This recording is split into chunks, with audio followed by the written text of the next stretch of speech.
Hello, I am Tootight Lautrec and welcome back to Glitterature Alley, your back street off the beaten path, under the radar and beyond the pale place to sparkle up your senses while we talk about all things literary. And today we're going to be talking about 13 Uncollected Stories by John Cheever, edited by Franklin H. Dennis, with an introduction by George W. Hunt. And in these stories, there are people in love, there are people falling out of love, there's infidelity, there are racetracks, there are actresses, the whole kit and caboodle. And they're quite an interesting read, because I'm, at the moment, interested in reading the early works of certain masters, and because, as I mentioned, my little secret is that I will have a book of short stories coming out in December under my pen name, and I was interested to see what a writer like Cheever, who I've known mostly for his stories, which are the ultimate stories in my opinion, what it was like, what he was like as an early writer. And this book in particular is interesting. My only qualm with the book is that it didn't include his very first short story, which is the story that he wrote upon being expelled from high school. But that's okay. These are the other stories after that, and they are arranged in the order that they were published. So we get a bit of a chronological movement through his early work, keeping in mind that perhaps the order in which they were published isn't necessarily the order in which they were written, but we can assume that within a certain time frame, these are his early stories, and his path can be traced looking at this. And it's quite interesting. In the introduction, this person, George W. Hunt, it's an incredible introduction, and he talks about the influence that Hemingway had on Cheever's early work, which of course Hemingway had an impact on many writers' early work. Now, I can't say that I'm a devotee of Ernest Hemingway, nor can I even profess to know as much about Hemingway as I probably should, but I know enough about him, and I've read enough Hemingway to see what the editor, or what the person who wrote the introduction, is talking about. These stories of Cheever's are somewhat restrained. The prose, it's not affected, but it certainly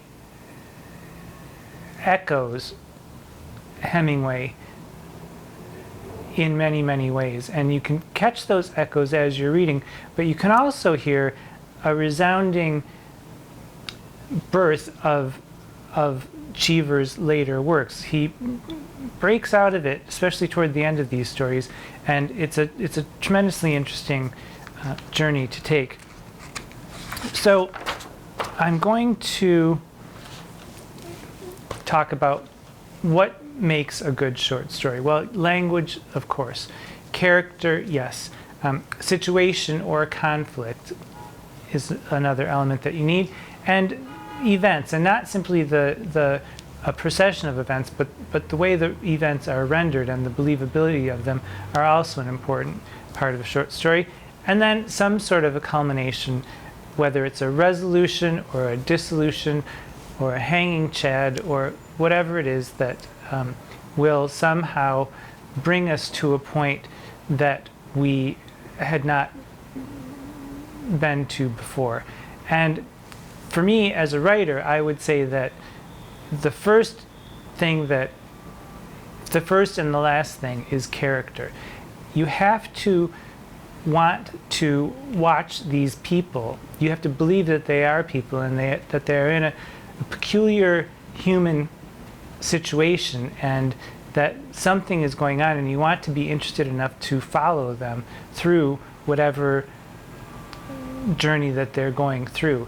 And that's the primary focus for me as a writer, and it holds true for Cheever's later works, and a little less so in these earlier works, because he is very restrained, and he is attempting to record life, but the style is still Hemingway-esque, and in that sense, it's a bit cramped and a bit reductive, and you feel sometimes that you could get a little bit more of what these people really are, but still the prose is quite good, and the descriptions of the environment is also very good. So I feel that in any story I want to get a glimpse of a life, and whether that life is totally fucked up or if it's happily ever after, it doesn't really matter to me. If I feel that I'm watching a real situation, real people struggling with human struggles, then I'm all in. And in the introduction, Cheever, this Mr. Hunt, quotes Cheever as saying that literature is basic. The same language that is used to describe a sunset can be used to buy a pork chop. Well, there you go. It's a tool that we use, and you can use it. It's utilitarian, but basically it falls down to the written word. And in terms of fiction, Cheever said that the basic test of fiction is it interesting? That's the principal canon in writing, interest. Interest connotes suspense, emotional involvement, and a sustained claim on one's attention. So, Cheever is the master mistress of my heart, and we are going to look at a couple of the stories and compare them to his later works, simply because I find the comparisons somewhat fascinating. There's a story called The Autobiography of a Drummer, and it's a first-person narrative, and his use of nouns or objects, his way of describing objects is really quite astounding. And it's a simple narrative. It's a first-person narrative, and he talks about being a drummer, which is a salesman. It's actually Willy Loman-esque, and before Death of a Salesman was even written, I think 10 or 15 years before Arthur Miller wrote Death of a Salesman. But it just describes his life as a shoe salesman, and that he was successful and then he wasn't successful, and it follows him through this strange trip, and it's just a relation of events. But then we get to the very end of the story, and I'm going to read it for you, and then I'll talk about a different story. He said, the narrator of Autobiography of a Drummer says, "We have been forgotten. Everything we know is useless. But when I think about the days on the road and about what I have done and what has been done to me, I hardly ever think about it with any bitterness. We have been forgotten like old telephone books and almanacs and gaslights and those big yellow houses with cornices and cupolas that they used to build. That is all there is to it. Although sometimes I feel as if my life had been a total loss. I feel it in the morning, sometimes when I'm shaving. I get sick, as if I had eaten something that didn't agree with me, and I have to put down the razor and support myself against the wall." And that is Cheever, the emotional core. He gets to the emotional core, just this devastating moment depicted with simple words, the loss of telephone books and almanacs in this series way that Hemingway may have liked quite a bit. And then he talks about he gets so sick that he has to put the razor down and support himself against the wall. And that seems to be a particularly Cheever moment. You feel like now, whereas before there was this sort of bald relation of events, now we get to the point of the juice of who this person actually is, and you feel for him in a way that is quite cathartic. And if you look at a different kind of story, in his later work, which is also first person, Goodbye My Brother, for instance. And you look at the narrator is talking about an uncertain family situation where his younger brother, Lawrence, who they call Tifty because of the way his slippers sound when he tiptoes across the floor, and the narrator of the story is mocking him throughout and talking about what a jerk he is and how uncomfortable he makes everybody else. But Cheever, in his narrator's descriptions of the brother, tells more about the narrator than about the brother. There's a section where his brother Lawrence goes out onto the beach, and the narrator is talking about his brother, and the narrator says, "There were the dunes and cliffs, and then, where they declined, there were some fields that had begun to turn from green to brown and yellow. The fields were used for pasturing sheep, and I guess Lawrence would have noticed that the soil was eroded, and that the sheep would accelerate this decay. Beyond the fields, there are a few coastal farms with square and pleasant buildings, but Lawrence could have pointed out the hard lot of an island farmer. The sea, at our other side, was the open sea. We always tell guests that there, to the east, lies the coast of Portugal, and for Lawrence it would be an easy step from the coast of Portugal to the tyranny of Spain. The waves broke with a noise like a hurrah, hurrah, hurrah, but to Lawrence they would say, vale, vale. I suppose it would have occurred to his baleful and incisive mind that the coast was terminal moraine, the edge of the prehistoric world, and it must have occurred to him that we walked along the edge of the known world in spirit as much as in fact. If he should otherwise have overlooked this, there were some Navy planes bombing an uninhabited island to remind him." So here we have Cheever with, again, this long list of descriptors, but the narrator is saying that here is what's going on, but my brother would have thought this. Here's a beautiful scene, but my brother would have kind of shit all over it. And in doing so, he tells us more about the narrator in that first-person story than any other kind of a story could tell us. And I found it quite interesting to watch the difference between the first-person narrator in this early story and the sophistication of this first-person narrator in that story. Particularly his list of nouns and concrete scenes. Another story in the early collection is a story called The Family Dinner. No, I'm sorry, it's just called Family Dinner. And it's the story of an unhappy marriage. It's told as a scene, almost like a play. And it's about two people who have separated, but they go to the wife's parents' house and pretend as if everything is normal. And you get the sense of what's going on as the dinner progresses. And it's interesting in the sense that it's like a play, and it's very minimal, and you do get to read between the lines like a Hemingway story. But then you get this flourish of, and this is the only thing that they have, this story that I'm going to compare it with, has in common.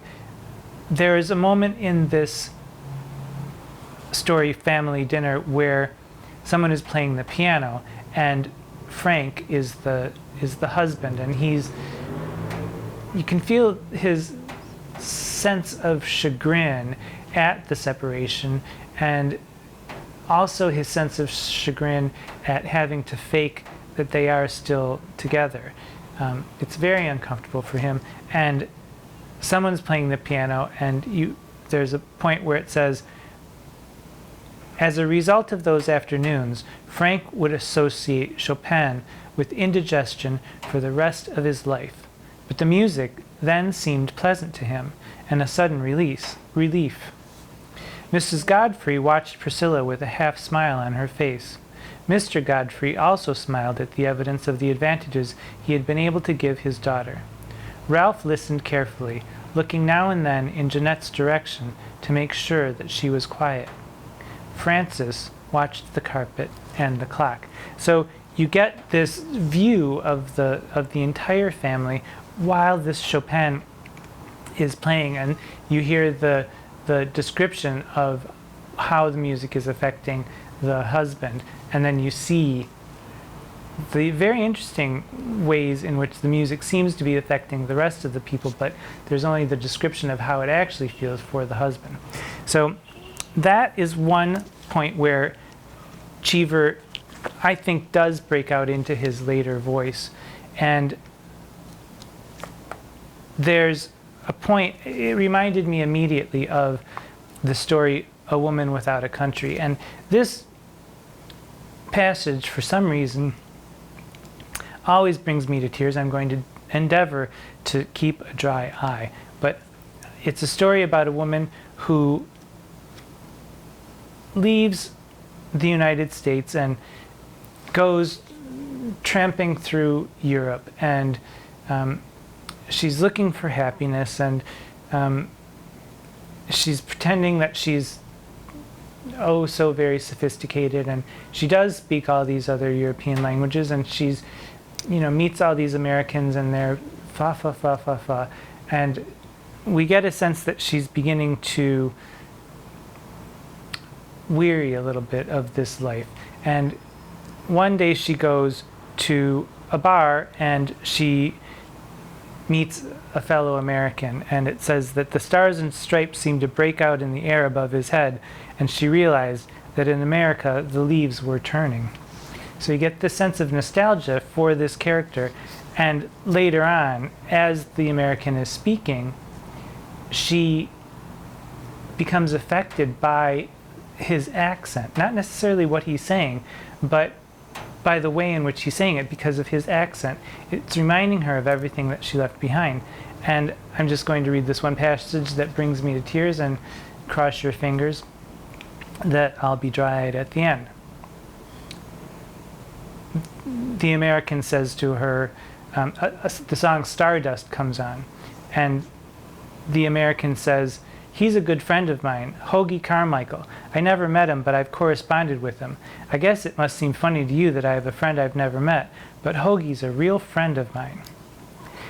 This statement seemed much more melodic and expressive to Anne than the music. Its juxtaposition, its apparent pointlessness, and the rhythm with which it was spoken seemed to her like the music of her own country, and she remembered walking as a girl past the piles of sawdust at the spoon factory to the house of her best friend. If she made the walk in the afternoon, she would sometimes have to wait at the grade crossing for a freight to pass. First, there would be a sound in the distance, like a cave of winds, and then the iron thunder, the clangor of the wheels. The freights went through there at full speed. They stormed through. But reading the lettering on the cars used to move her, used to remind her not of any glamorous promise at the end of the line, but of the breadth and vastness of her own country. As if the states of the Union, wheat states, oil states, coal states, maritime states, were being drawn down the track near where she stood, and where she read Southern Pacific, Baltimore and Ohio, Nickel Plate, New York Central, Great Western, Rock Island, Santa Fe, Lackawanna, Pennsylvania, clackety-clack, and out of sight. And then the American says to her, "Don't cry, lady," which I completely understand. There is something about Cheever's ability to use language and invoke music and invoke or evoke an emotion from you just with the sounds of those words, which do not seem particularly melodic to me, but when read in such a way, they're so tremendously powerful. And the same thing is going on. His use of music as a bedrock for emotion in the rest of our lives is apparent in here too. So one last comparison I'll make is with a story called The Man She Loved in here. And it's a portrait of a family who are desperate about their appearances. They want to marry their daughter off to someone wealthy, get her stowed into a rich situation, and they'll never have to worry about her again. And so they go to the racetrack and they attempt to meet this rich person, and everything's going swimmingly until she meets someone who she actually does fall in love with, who is not rich. And everything is all set up. The rich guy is supposed to come over to the mother who's coordinating this whole thing, hopes that he'll propose to her that night because there's an understanding in place. But the daughter, just before this, comes in and says, I'm in love with another man and he's not rich and I don't want to marry the rich man. And the mother, unlike a cliched sort of story where the mother might say, well, you're going to marry him no matter what, the mother begins to act in a way that will ensure that this rich person will not marry her daughter. And she begins to act like a fool. She begins to say things that the daughter does that are irritating and that nobody in their right mind would want to live with. And she goes through all of this strenuous acting out of how offhandedly awful her daughter might be and how she might not be the best person for this man to marry. And her name is Tilly Dexter, the mother. For all her chattering, her absent-mindedness, her indiscriminate collection of friends, no one, until then, could ever have accused Tilly Dexter of anything that was either comic or undignified. She was a woman who cherished her dignity, and now that she was destroying it, it was with a great effort. She took 3 steps, first to the left, then to the right, and made a frank attempt to kick. Her face was flushed with the exertion, and her hair was coming loose. She began to sing, I'm not too old, I'm not too young, I'm not too hot, and I'm not too cold. The door slammed on Lord Devereux.